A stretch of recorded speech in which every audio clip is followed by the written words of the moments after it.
All right. I don't know how long I'm going to have for this stream. Unfortunately, I got a text message saying that I have a shift that's going to start here in about an hour and a half from now. So probably won't get to everything today on the slideshow that I'm going to present to you guys. Um,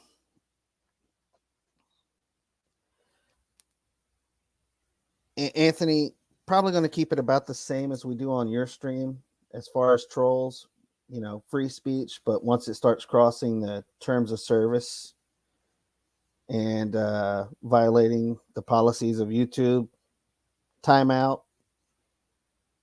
And once they hit 3 timeouts, we'll block.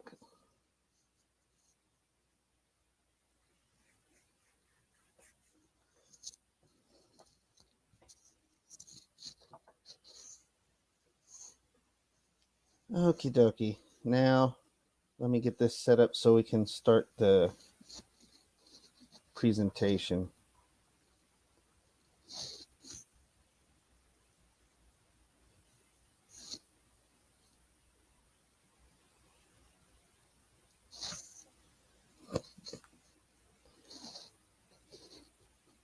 All right, we're going to share screen.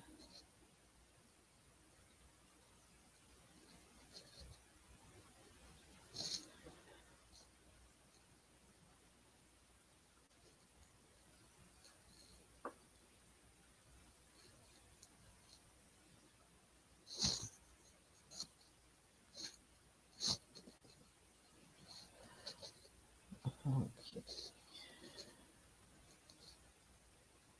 Window. There we go.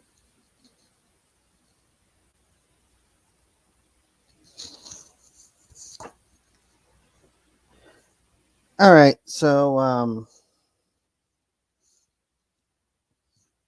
while we wait for people to pop in, we're going to discuss active shooters, and we're going to specifically discuss planning the prevention, response, and recovery from an active shooter incident.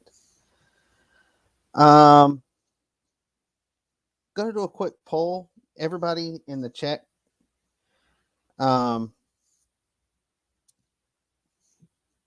let's see how much you know currently. How recent of an event do you think mass shootings and active shooters are? Put a 1 if you think they're within a few decades. Put a 2 if you think they started back around the 60s, 70s. And put a 3 in the chat if you think that mass shootings and active shooters have been around for over 100 years.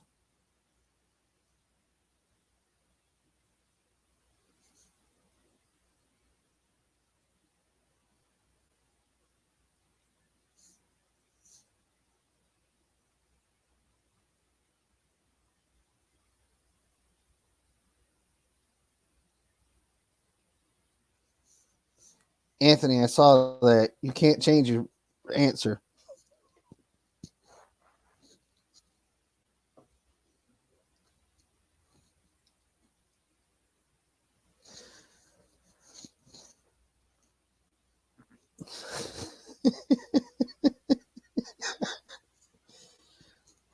uh,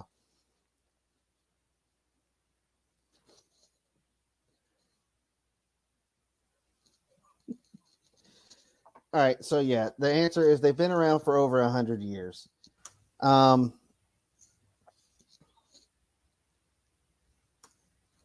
shootings are not a new development. The first records of a mass shooting date back to 1891. The first mass shooting recorded was March 28th of 1891, known as the Parson Hall school shooting in Liberty, Mississippi. And from March 28th of 1891 to current date, mass shootings have just started exploding and becoming a more and more of a threat to everybody.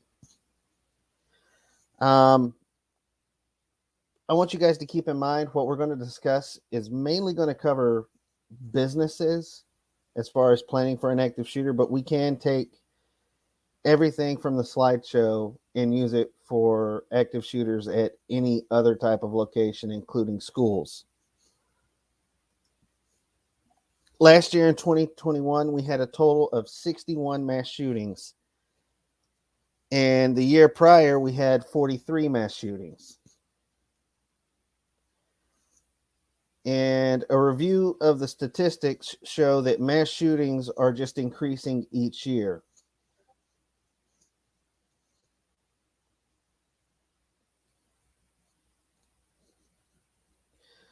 So when we talk about businesses, businesses are governed by a lot of different laws. Some very relative laws that apply to active shooters would come under the OSHA Act, and more specifically, Section 5A1 of the OSHA Act, which is known as the General Duty Clause. And the General Duty Clause simply states each employer shall furnish to his or her employees employment and a place of employment which are free from recognized hazards that are causing or likely to cause death or serious physical harm to his or her employees. Hey, Smitty.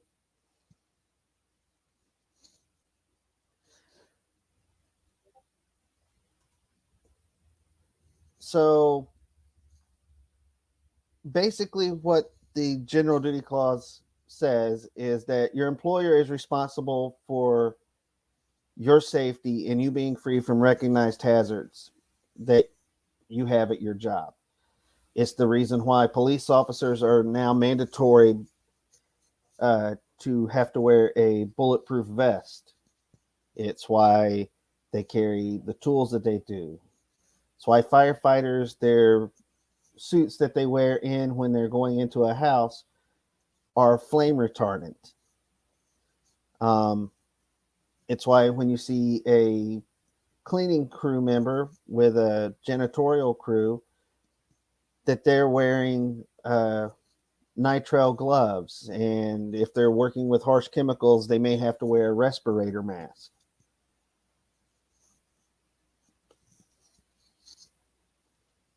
Hey, ATV Films. Hey, everybody. See, we're getting more people in.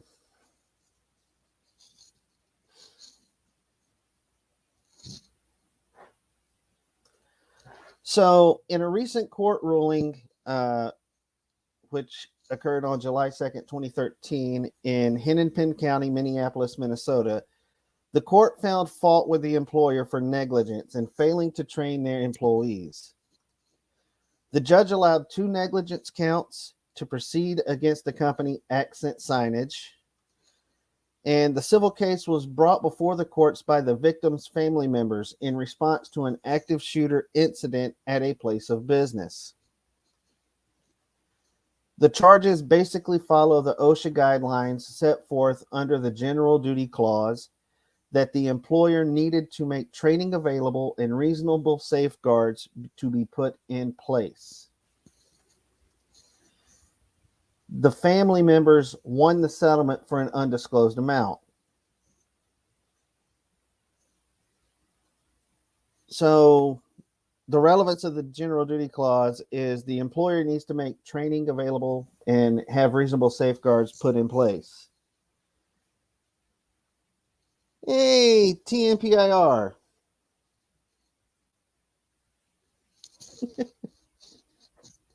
That's okay. You're late. You can always rewind and do playback. Active shooters are now a recognizable hazard, and just training staff to run, hide, fight is not enough to protect the employees or the business. Statistics show that out of all active shooter incidents that occur in the workplace, 82% of the victims know or knew the shooter. And this usually points to that the shooter is a current disgruntled employee or a former disgruntled employee.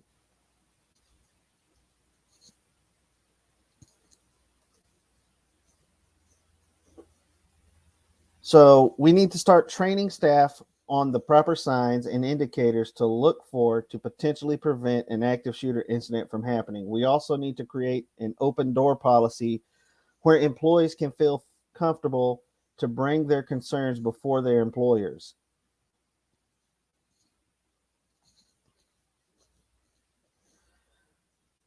So some statistics on this are 43% of active shooter incidents occur at commercial facilities, 20% in educational facilities, 14% in open spaces, 10% in government facilities, 4% at residences, 4% at houses of worship, 4% in healthcare facilities, and 1% in spaces others than those mentioned.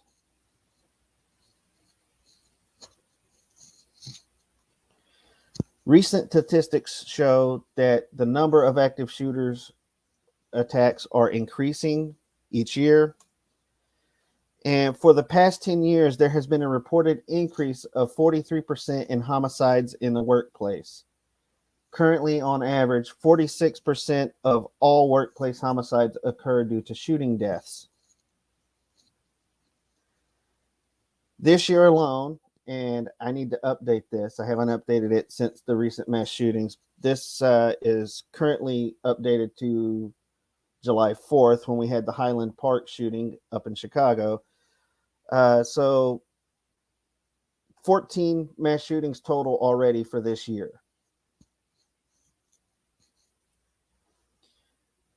Last year we had 61. Let's see. So I just broke it down into a pie chart for you guys. It's easier to see. 43%, which is the commercial facilities, is the biggest portion of the pie chart.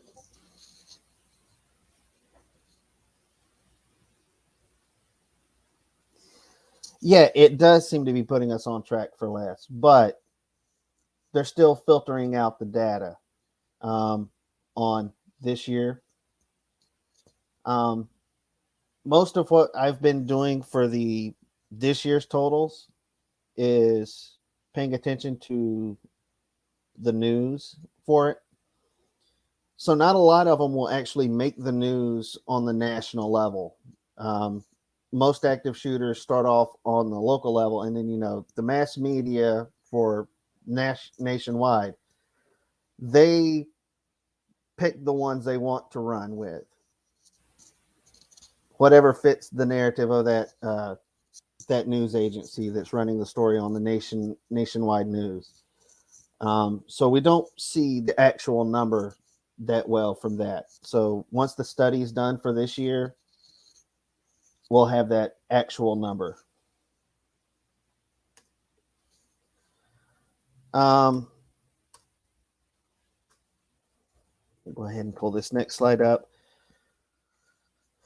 So based off of the data, it is more likely that a mass shooting will occur in a commercial or business facility. And with educational facilities, they're in second place as far as being a targeted area for an active shooter.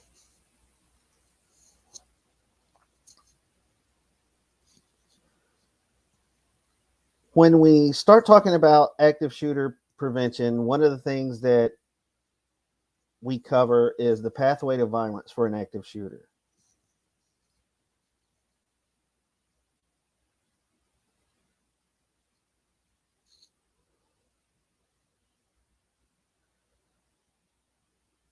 Oh yeah, I saw that.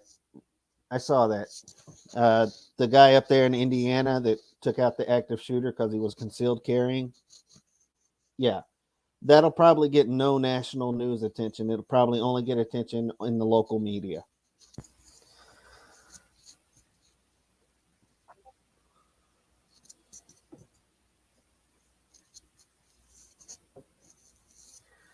All right, so one of the things that we discuss when we're discussing prevention, we like to touch base on the pathway to violence for active shooters.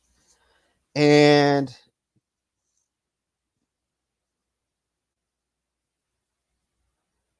Oh yeah, yeah. I believe that.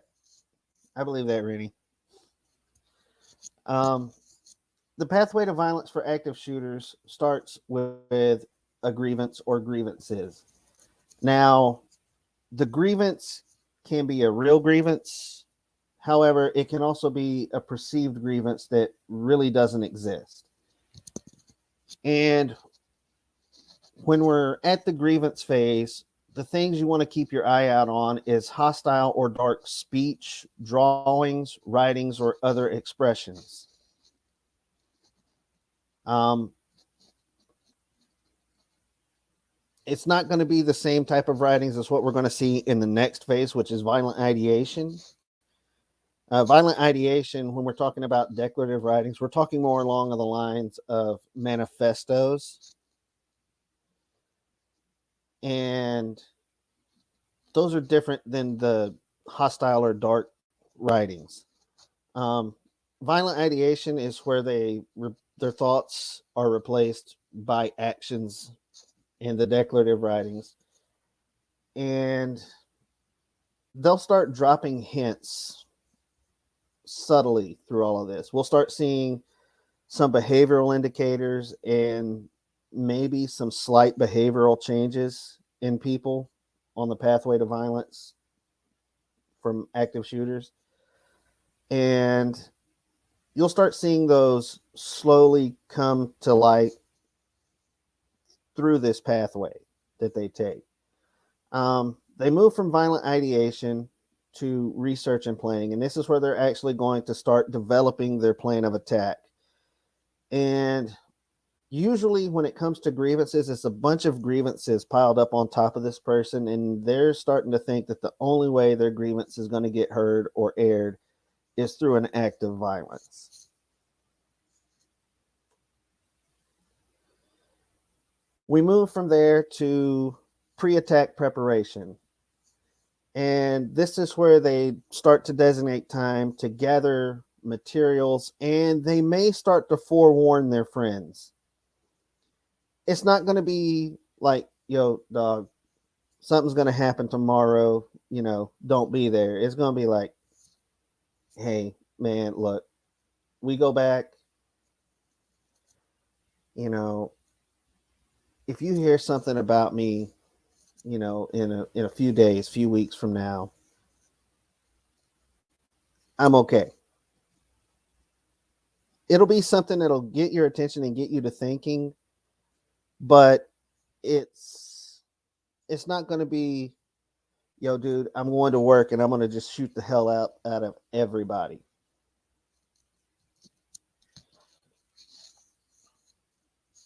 So we move from pre-attack preparation to probing and breaching, and this is where they're going to start conducting surveillance, and they're actually going to be testing their plan. And they test their plan by testing response times.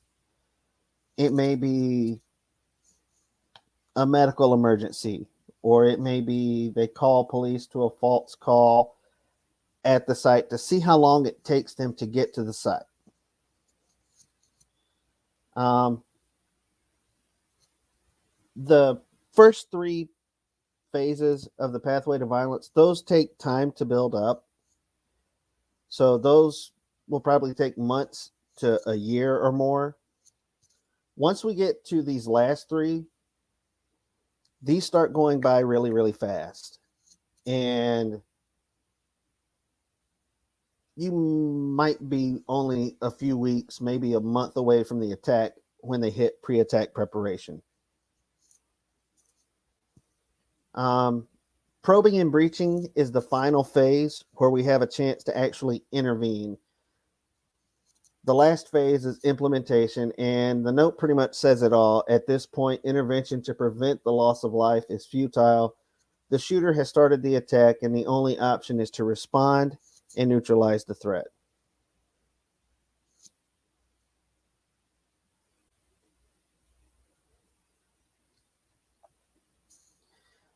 So, why discuss the pathway to violence? Training staff on the pathway to violence can lead to early intervention and prevention of a mass shooting at your business. The pathway to violence training, along with training on various behavioral indicators and behavioral changes, will allow employees to spot problems in the workplace and be able to discuss them with their chain of command and mitigate a recognizable hazard. The bottom one is just a note that I give to all the companies that I give this speech to. Remember, mitigating recognizable hazards is the responsibility of the employer. So we talked we touched on the pathway to violence, and I said I'd get to behavioral indicators. So you want to train the staff on behavioral indicators like speech. And when we're talking about speech indicators, we're talking about expressions of suicidal tendencies, talking about previous violent incidents.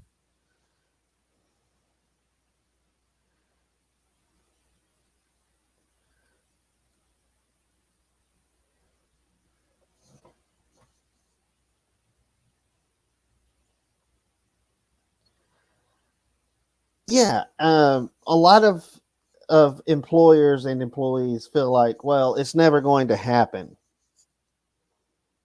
But the thing is, you never know when it's going to happen. And so I've been doing this training on active shooters now for going on 10 years, and there's still a lot that I don't know.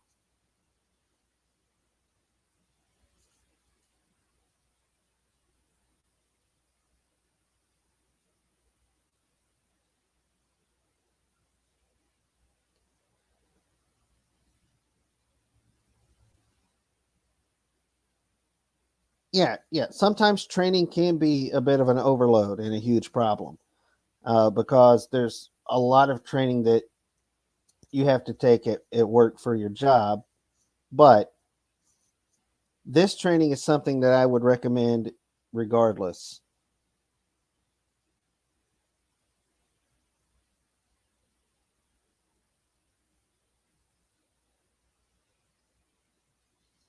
Yeah, that would be a question. If I could pull up some of the clients and bring them on the live stream, which I'd have to talk to some.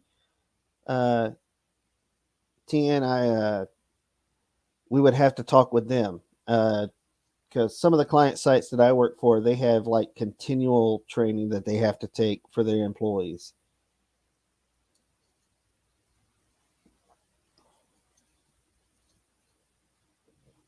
I mean, the point of the training for this is literally we train the employees on these techniques, and then we run them through drills on a regular basis, like once every 6 months, have a emergency action plan or active shooter drill.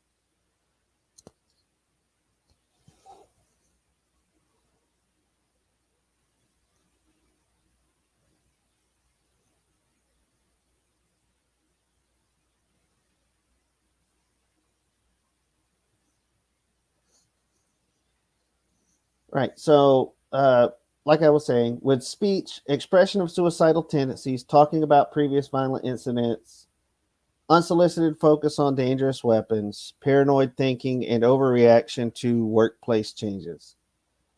Um, Another one we train the employees on is feelings. So, depression or withdrawal, unstable emotional responses, feeling arrogant, supreme, or powerless, and intense anger or hostility.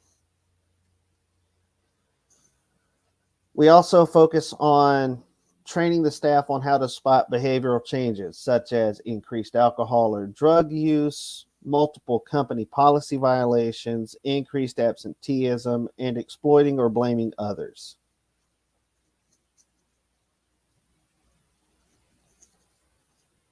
And there's a note down here for just one of these indicators is enough to start the assessment and intervention process. However, it's more likely to be a serious threat once 3 or 4 indicators are noticed.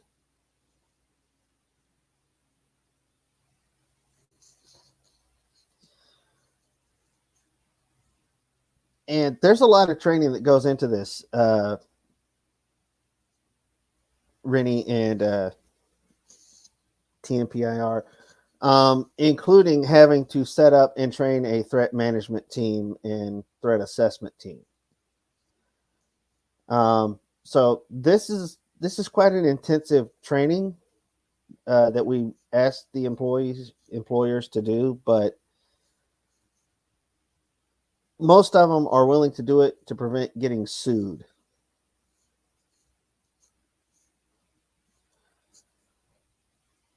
So your threat management team is going to look kind of like the chart here to the right.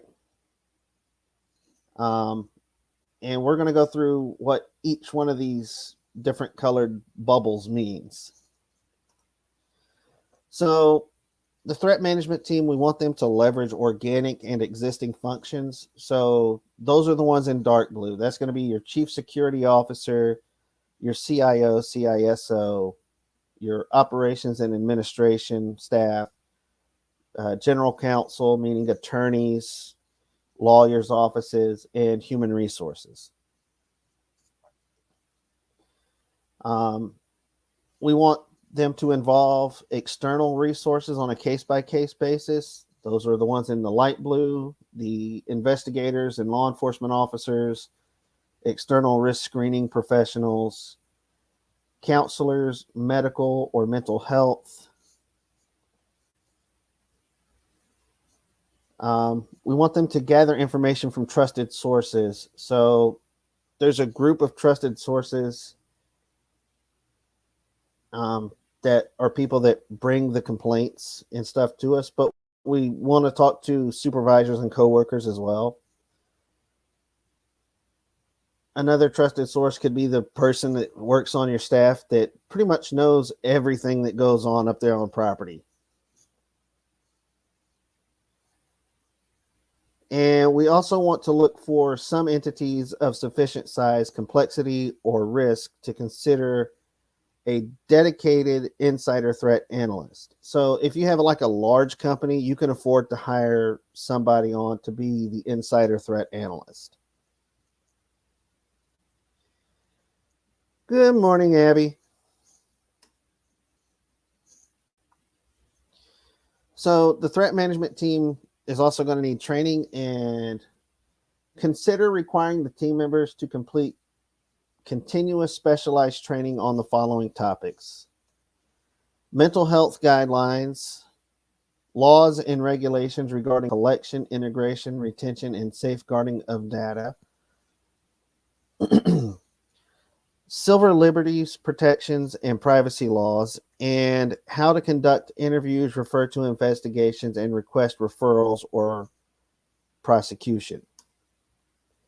At a minimum, the threat management team should receive training in basic threat assessment, safety, suicide prevention, legal considerations, and domestic violence. Training regarding the basics is available, often at no cost, from community groups or agencies that provide support services.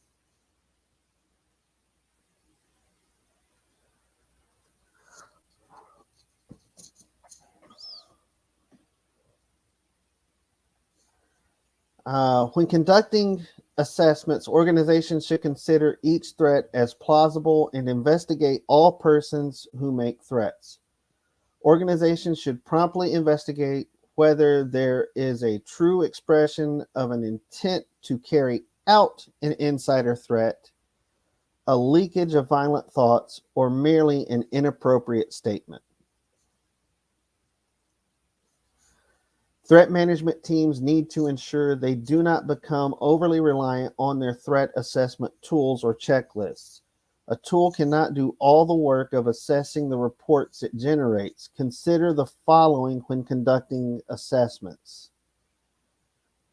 Trained investigators must properly understand the data. The investigators are subject matter expertise and organizational staff who can explain the value of the data and provide contextual information about the behavior that triggered the inquiry. Context is critical and will be a differentiator in building a case. Ensure the investigators know the law and the required evidence needed for cases where the organization may be required to establish an evidentiary basis for a future case management action. And the threat assessment team must involve external law enforcement in a timely manner to stop an insider act or to deploy investigative tools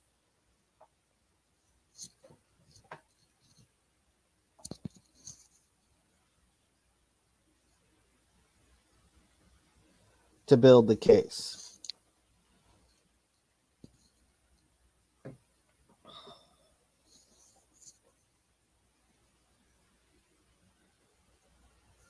So the assessment process,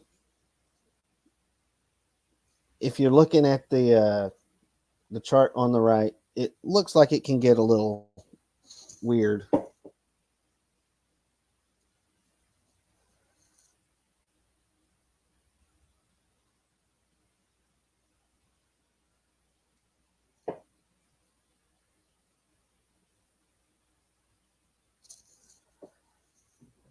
Uh yeah, I haven't looked into the Fort Hood shooting that much, except for it is briefly mentioned here in the slides.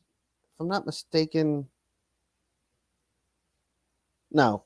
It's not mentioned in this slide. It's in this slideshow. It's mentioned in uh one that we put together a few years ago, but it was just in reference to a timeline for the history of active shooters.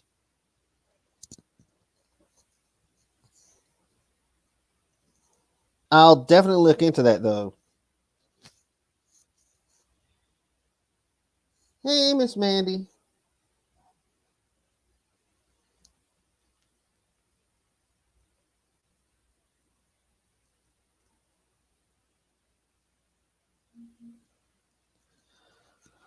All right. So, although circumstances, facts, patterns, and other factors will drive the specific actions an organization should take, follow these general steps.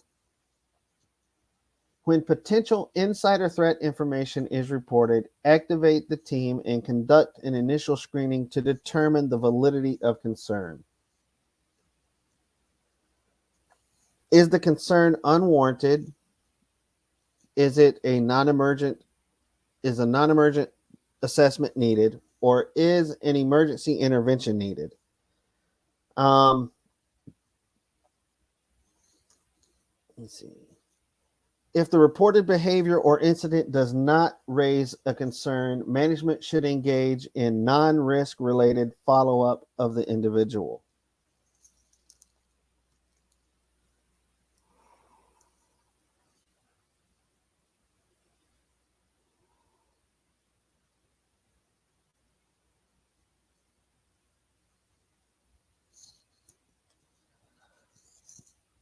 If the concern is warranted, conduct a complete risk assessment.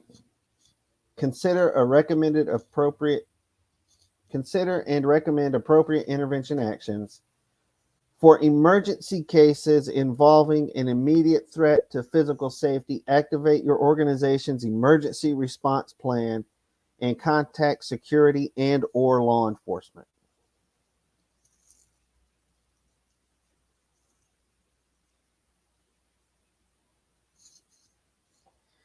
Yeah, it's kind of sad when we have to start doing active shooter drills at schools with our kids there so law enforcement knows how to respond.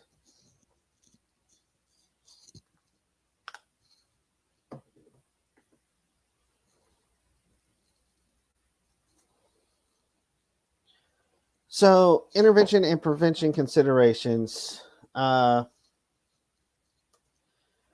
Intervention strategies incorporate actions that directly involve the person of concern, any potential victims or targets, and the overall organizational environment or setting in which a threat could manifest. So, with the person of concern, we need to consider different options we can take as far as what should we do with the person. And one of those is we can take no action if the assessment revealed there is no imminent threat. I'm getting tongue-tied today. Watch and wait if a possibility of a threat exists, but not enough information to confirm the assessment has come to light. Consider having a behavioral scientist perform a return to work or duty risk assessment if necessary.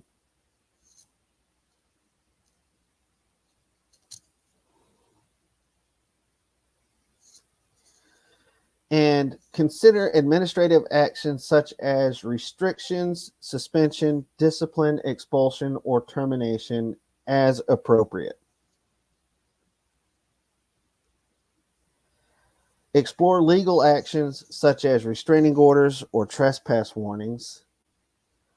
Solicit referrals for professional evaluation such as mental health, substance abuse, or anger management. And forward any arrest report or report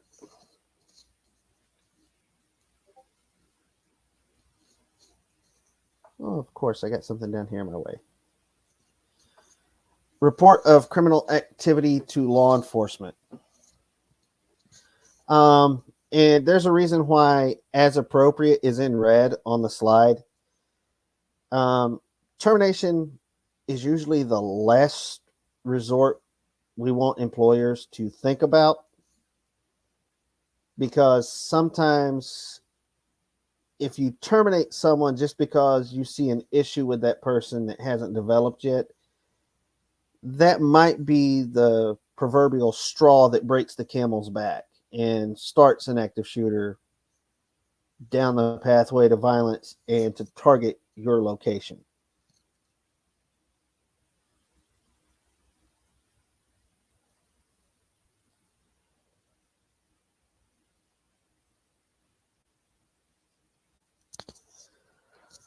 So we also have to consider the victim or potential target. Threat victims or potential targets may require management intervention, especially if the person of concern can maintain access to a work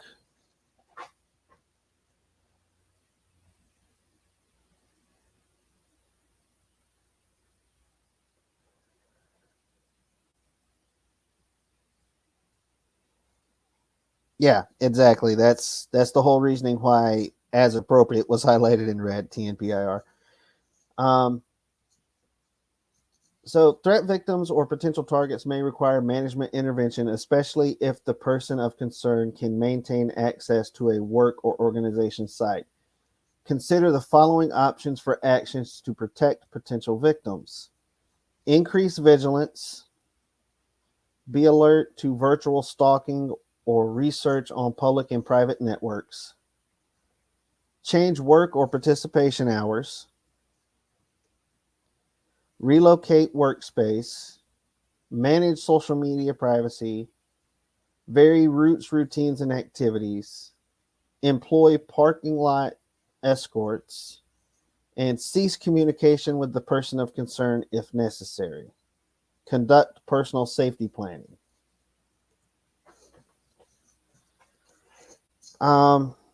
And finally, we have to consider the organizational setting and or environment. And increased vigilance and target hardening are advisable when the potential for violence increases. Threat management teams may consider implementing one or several of a number of limited options applicable to the person of concern. Increased awareness of the local environment, work, or organizational site. Notifications and warnings or information sharing. Identity and entry verification. Training on security procedures. Law enforcement alerts or be on the lookouts. Security process reviews. Reduction of access points. increased visible security measures, flagging of addresses in the 911 system, and avoid concluding that a case is closed when the person of concern is fired, expelled, or otherwise removed from the immediate situation. Consider that although sometimes necessary, dismissal from the setting is not a threat management strategy in and of itself. Once a person from an organization Once a person is barred from an organization, additional planning for safety is often needed and is strongly recommended. So, effective prevention capabilities encompass several major focus areas. So, train your personnel to recognize behaviors that indicate a person of concern is progressing toward a malicious incident. Every person in your organization can provide helpful information. Instill a positive culture for reporting and make sure people know the program is designed to help them and the potential person of concern. Establish a threat management team that has the multidisciplinary capabilities needed to assess all the facts related to a potential insider threat. Develop intervention capabilities and management actions that are respectful and consider the dignity and privacy of every employee.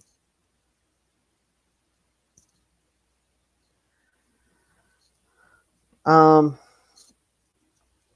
I'll get to response training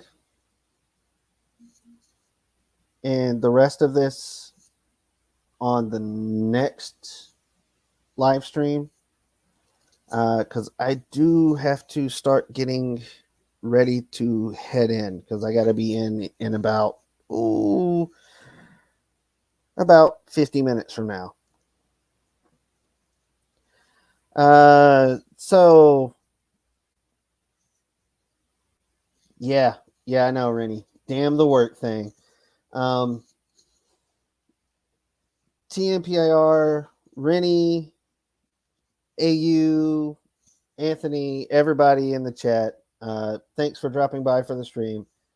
We'll get to response training in the next video. I'll see about doing it maybe tomorrow.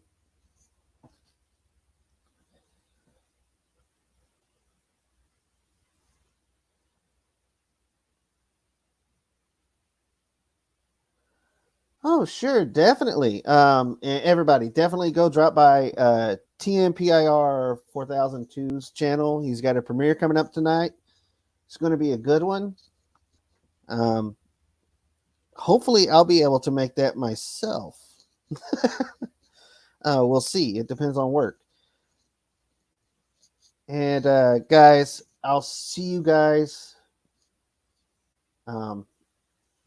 in the next live stream. Okay. Have to exit this.